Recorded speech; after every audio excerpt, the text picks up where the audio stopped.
Bien, estamos ahora con Enrique Cornejo, ex candidato del APRA a la alcaldía de Lima, en fin, ex ministro de varias carteras durante el gobierno anterior, y con Augusto Rey, que es regidor de la Municipalidad de Lima por Fuerza Social. Buenas noches, ¿cómo están? ¿Cómo les va? ¿Qué tal? Buenas noches, gracias por la invitación. Muy buenas noches, gracias Jaime. No, gracias por venir. Quería comenzar con Augusto Rey.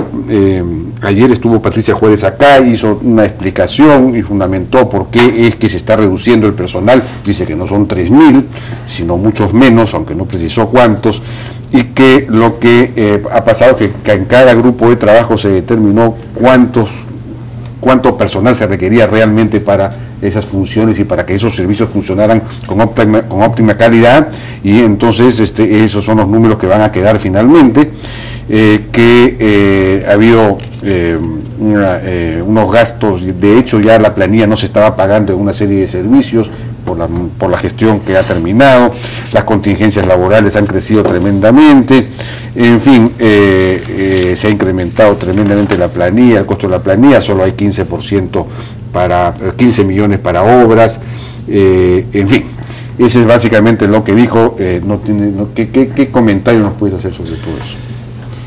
Bueno, ante todo, muchas gracias. La verdad es que me sorprende que la teniente alcaldesa de Lima continúe con esta serie de afirmaciones, no solamente inexactas, sino muchas de ellas alejadas de la verdad, absolutamente alejadas de la verdad.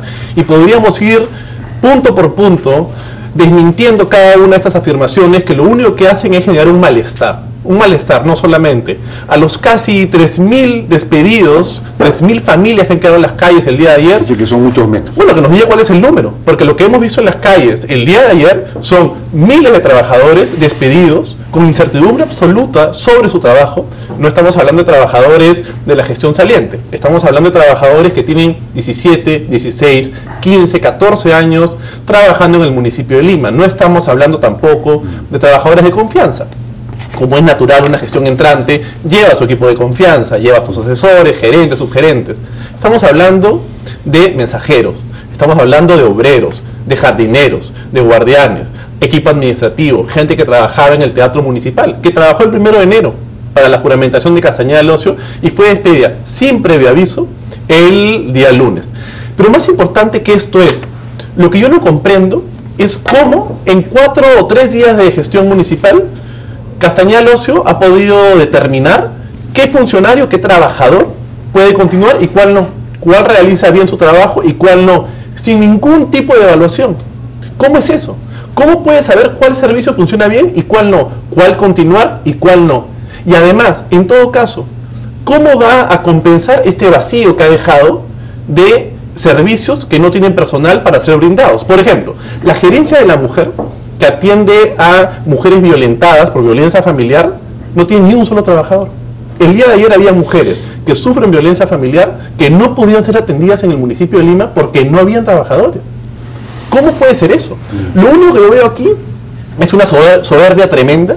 Es lo mismo que hizo el alcalde Castañeda del Ocio luego de la gestión de Andrade, hizo lo mismo, y ahora pues viene con una soberbia y además creo que una incomprensión de los servicios que hoy el municipio brinda y que son necesarios para los vecinos de Lima. Bueno, lo que ella dijo es que durante la transferencia, los grupos que se formaron, ahí identificaron con claridad, en fin, en la mesa, los servicios que hay y cuántos personal se necesitaría para desempeñarlos correctamente. Pero Enrique Cornejo, ¿tiene alguna opinión sobre este asunto, sobre estas decisiones primeras que ha tomado la municipalidad en general, no solamente este punto? Sí, digamos, observando estos primeros días de la gestión Castañeda y por supuesto dando el beneficio de la duda, pues empezando, yo sí quisiera decir que a mi juicio el proceso de transferencia no se hizo bien. Aunque era corto el tiempo, 5 de octubre a 31 de diciembre es un tiempo muy corto, sin embargo la transferencia prácticamente se ha dado en las últimas semanas en mes de diciembre. Creo que aquí ha habido de las dos partes una actitud no muy adecuada. Si no me equivoco, me corregirás, Augusto, creo que no llegaron a conversar la señora Susana con el señor Castañeda directamente. No se dio. Okay. Por las razones que se ha producido, pero me parece, a esta altura en la política peruana, un error tremendo. Una cosa es lo que dice la ley y la Contraloría, que por supuesto hay que cumplirlo. Son papeles, formularios que hay que llenar, documentos que hay que entregar, CVs que hay que tener llenos con la información. Y otra cosa es digamos, el trato directo entre las autoridades, el que se va y el que entra. Tiene que decir, mira, tengo este problema, hay muchos CAS, se va a cumplir los contratos, muchos de ellos tienen que ver con transporte, son los que cubren el corredor azul, otros tienen que ver con limpieza, otros con seguridad. ¿Qué hacemos? La ley me dice que yo hasta el 31 tengo que actuar, tú a partir del 1 de enero, quizás una declaración conjunta, decir, mira, tranquilos, los servicios van a continuar, pensando en el ciudadano, hubiera sido una demostración de altura política que creo que hay que empezar a generar. Ese es mi primer comentario. La transición no se hizo bien, demoró, y a la hora que en los primeros días hubo que tomar decisiones, estas cosas que debieron verse antes, no se vieron pero a si la tiempo. gestión entrante llega a la conclusión de que hay un exceso de personal, que se ha incrementado la planilla de una manera excesiva para digamos, el tipo de servicios que hay, digamos, de repente es difícil llegar a un acuerdo de ese tipo. Yo estoy claro en que puede ocurrir eso, pero que te quedes el primer día sin los inspectores de transporte, porque o no sabían que iban a ser renovados, o ya estaban despedidos, y que... Dice que ha mantenido a 750 inspectores aproximadamente.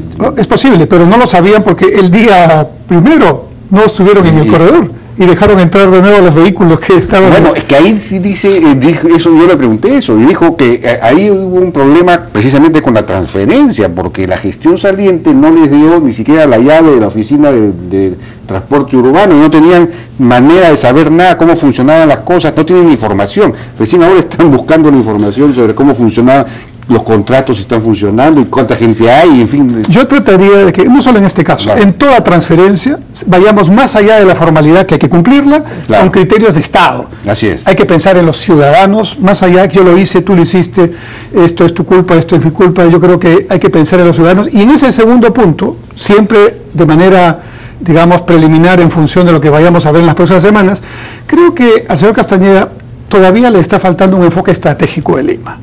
Creo que un bypass por aquí, otra obra por allá, pedidos al gobierno nacional, que está bien, de coordinación, y un anuncio que va a trabajar con los alcaldes distritales, que me parece bien también, pero ¿cuál es su estrategia para la Lima de hoy, que tiene problemas muy complejos, que aquí en esta misma mesa hemos discutido durante la campaña? Yo creo que en las próximas semanas vamos a tener la oportunidad seguramente de escuchar al alcalde esos conceptos estratégicos de Lima. Ya se vienen los Panamericanos. Sí, y sí, pues. al gobierno central le corresponden las obras deportivas, pero al alcalde liderar todos los temas de la viabilidad de proyectos y de la vialidad de proyectos, y yo no escucho nada al respecto, y eso me preocupa. Bueno, aparentemente van a revisar el tema de la reforma del transporte, pero van a revisar básicamente los contratos, en qué medidas se están cumpliendo. Aparentemente eso lo van a continuar, porque además es difícil también deshacer contratos ya firmados, ¿no? ¿Qué impresión tienes? ¿Que van a continuar eso? ¿No lo van a continuar? ¿Qué es lo que debería esta gestión mantener y profundizar, digamos, de la gestión anterior? Siento que aún hay ambigüedad. El alcalde Castañeda Locio no ha sido firme en señalar si es que habrá una continuidad de todo el sistema integrado de transporte. Hay mensajes que entre sí son incoherentes. Por un lado, tengo la sensación de que el corredor azul sí va a continuar. El día de hoy, viniendo al canal, veo por primera vez en esta semana a los inspectores de tránsito, que me alegra que estén ahí, que se continúe la reforma del transporte, al menos en el primer corredor. Sin embargo, también tenemos el mensaje de la posible implementación de un metropolitano en la vía de evitamiento, que es parte del sistema integrado de transporte, y ese sin duda es un mensaje contra reforma, es un mensaje que dice, vamos, probablemente nos quedamos con el primer corredor, pero no hacemos todo el sistema integrado de transporte. Que uno de los corredores complementarios pasa por la vía de evitamiento, exactamente, ¿no? Ahora, pero un metropolitano es un corredor, digamos, pero es un corredor superior. O sea que eso no es malo. La reflexión más bien no es ver si es que uno es mejor que el otro, que creo que también invita a una revisión técnica, sino a la integración de todo el sistema. No, tendría que estar ¿cierto? integrado. Exacto. Por un lado tenemos el corredor azul, que debe ser integrado con todo el sistema, con el sistema de metros, con el sistema del metropolitano, con una sola tarjeta. Entendiendo la reforma también como el reordenamiento de todos los buses microscooters que transitan por la ciudad de Lima. Porque no solamente se trata de construir una plataforma, un corredor segregado como es el metropolitano, y no tener un plan para las combis, coasters, buses que transitan por ahí. Hay que reordenar siempre la ciudad, o no, podría pasar lo que pasó en Barranco, que finalmente tenemos un metropolitano en Bolognesi y todo el transporte público, buses, transita por la avenida San Martín y Pedro Dosma, claramente afectando lo que vendría a ser un distrito monumental. Por eso el sistema requiere una reforma integral, que se vea de manera integral, que solucione el problema de los limeños hoy, con la menor inversión posible, en el menor tiempo posible, salvando los viajes de 7 millones de limeños diariamente. ¿Cuál es la fórmula que va a continuar esta gestión? Es lo que nos debe informar el alcalde Castañeda Locio, de cara a los Juegos Panamericanos 2019, de cara al Bicentenario 2021 de la independencia del país. Tenemos reformas que deben continuar. Y a mí lo que me preocupa, en tanto escuchamos el mensaje del día de juramentación de Castañeda Locio, es que dice que él va a llevar adelante propuestas que puedan ser cumplidas en esta gestión. Tengamos cuidado. Lo último que necesitamos es un alcalde cortoplacista e inmediatista. Lo que necesitamos es un alcalde que pueda gobernar, como dice la frase, no para las siguientes elecciones, sino para las próximas generaciones. Ninguna gran reforma puede ser terminada solamente en 4 años. Y además las reformas que Lima necesita no son estáticas. Son reformas que con el conocimiento acumulado de la gestión pública deben ir perfeccionándose. Y el siguiente alcalde tendrá que ir perfeccionándolas también. Yo le pregunté a Patricia Juárez acerca del Plan 35, el Plan de Desarrollo Urbano, que de alguna manera fue aprobado aparentemente sin estar terminado. Dijo Patricia Juárez que no estaba terminado el plan y ya fue, digamos, presentado, inaugurado, y no lo han revisado, todavía no lo han leído. ¿Cuál debería ser la actitud de la nueva gestión frente a ese plan? Yo celebraría tener un plan al 35 y si hay que completarlo, lo completaría. Yo dejaría esta política de la queja y de todo lo que está atrás está mal y solo lo que yo hago va a ser bueno. Eso me parece que nos hace perder tiempo y Lima no debe perder tiempo. Por ejemplo, en este plan hay un interesante planteamiento con el que coincido y yo lo planteé en la campaña de los trenes de cercanía. Que ahora felizmente una corporación privada ha presentado una iniciativa para un primer tren de cercanía del sur, que llegaría, empalmaría justo con la línea 1 del tren eléctrico. Y yo creo que ese es el tipo de obras y de conceptos que hay que discutir. ¿Cómo vamos a organizar Lima? Por ejemplo, varios candidatos estábamos de acuerdo en pensar planificadamente en ciudades satélite al norte y al sur, para que en adelante el planeamiento urbano vaya en esa dirección y ya no concentremos tanto en la Lima que está bastante saturada. Volviendo al transporte, creo que hay que mirarlo estratégico. No, pero el plan también habla, el plan de desarrollo urbano habla de la necesidad de densificar la ciudad, es decir, de crecer hacia arriba, porque no podemos tener una cosa tampoco tan... Por supuesto, y ese es otro tema que requiere una definición, mirar hacia arriba, pero ahí vienen los arquitectos con algún criterio y alguna personalidad que haga que Lima se distinga de una manera adecuada, y al mismo tiempo ver temas de viabilidad, estacionamientos, ¿no? Hay un tema que hay que superar. Alguna vez cuando fui ministro de Vivienda, vinieron unos malacios que querían hacer en San Isidro un edificio de 50 pisos. Y hoy en Lima, hacer un edificio de más de 30 pisos es un problema. Los parámetros están hechos para edificios que, esos parámetros fueron pensados hace 20 o 30 años atrás. Tenemos que pensar con otro criterio. Lima es una megaciudad. Pues, y tenemos que tener rascacielos, por supuesto, ¿no? Pero hay que pensarlos mirando las experiencias de otras capitales, aprendiendo de sus errores y tratando de aprovechar los beneficios de esa experiencia. Y yendo al transporte, bueno, antes de ir al transporte, la Costa Verde, yo no escuchaba nada, señor Castañeda, del tema de la Costa Verde. Y ese es un tema urgente, o queremos que se sigan cayendo las piedras. Simplemente se han referido a las obras mismas que están en ejecución ahora, que han decidido continuarlas hasta el 15 de enero y luego suspenderlas solamente 2 meses y luego reanudar, ¿no? Pero yo tengo un tema de fondo con respecto a la Costa Verde. Un mes y medio. Yo creo que la Costa Verde tiene que ser un espacio ganado para la población de Lima y de Callao. Y hay que pensar en las personas y no solo en los vehículos. A mí me encanta ir por la Costa Verde, ganas bastante tiempo cuando no te cae una piedra. Pero la verdad, lo que hay que pensar en espacios de playas recuperadas, espigones, hay que pensar en espacios deportivos. Y hay que pensar en el tema de la seguridad también. A mí me causa mucho temor ver que hay eventos importantes, artísticos, e incluso la mistura se ha hecho ahí, y una acción de emergencia de los 20 minutos que uno necesita para salir en caso de un terremoto fuerte, para un tsunami, con una concentración masiva de personas, en este momento es una trampa. Yo creo que hay que pensar en todos esos temas. Estabilizar los taludes debe ser el primer tema que habría que ponerse de acuerdo. Y también definir el concepto, ¿no? Es decir, en qué medida se va a admitir o facilitar la inversión privada. Por ejemplo, la multiplicación de los narcomares, o que haya restaurantes u hoteles al final de los espigones, en fin. Y si no hay inversión privada, si no hay restaurantes, si no hay cosas atractivas, entonces nadie va tampoco, porque nadie va a ir a un desierto, ¿no? Y, por ejemplo, estabilizar los taludes con inversión privada, pero garantizando que en la parte de la mirada al mar esté absolutamente garantizado áreas verdes y espacios públicos, que se pueden hacer, ¿no? Sí, pues. Y yo creo que allí, pero permíteme regresar al tema del transporte.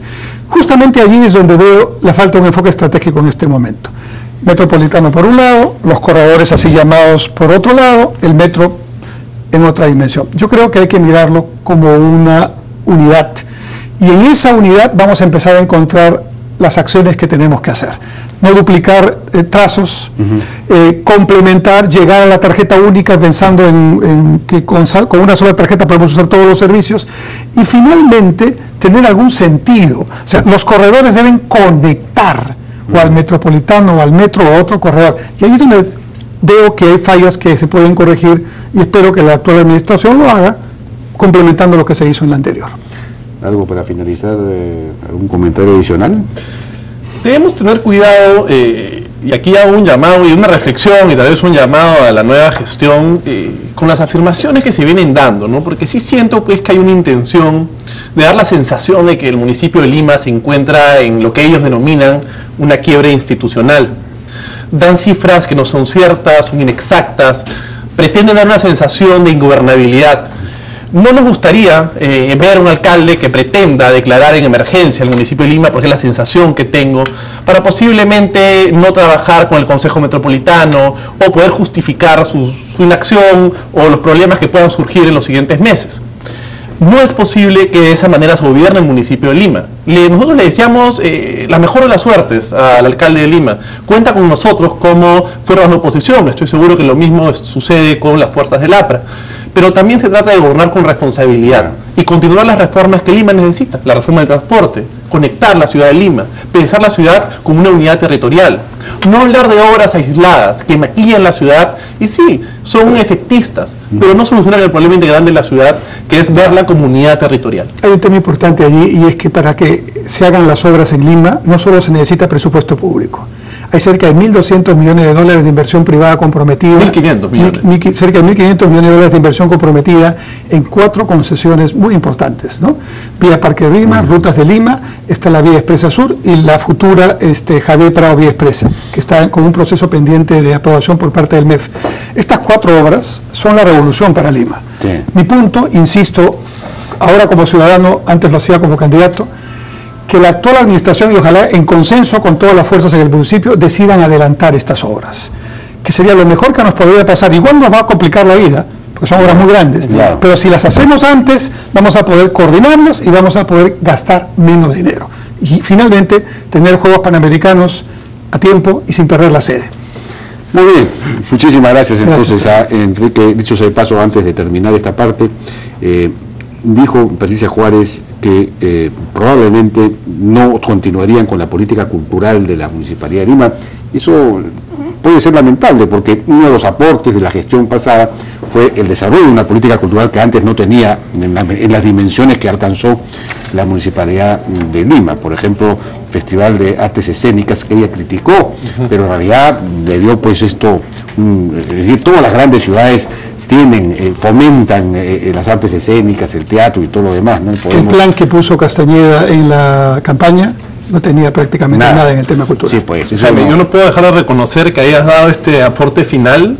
El municipio de Lima, la gestión saliente, por primera vez ha llevado adelante una política cultural, no solamente en términos de eventos que han tenido alcance internacional, sino también en estructura organizativa. Tenemos por primera vez una gerencia de cultura con un presupuesto asignado, y esa es una de las políticas públicas que el señor Castañeda Locio debería continuar por el bien de la ciudad de Lima. Por supuesto que sí, es indiscutible. Claro, no hay que olvidar la cultura. Muchísimas gracias a nuestros invitados. Vamos a una pausa y regresamos ahora con Fernando Ofelan y María Quirós, hermana de Joel Quirós, dirigente del luchador contra la corrupción de Chepén, asesinado hace 3 días, lamentablemente, por supuesto, por sicarios enviados por los corruptos. Regresamos.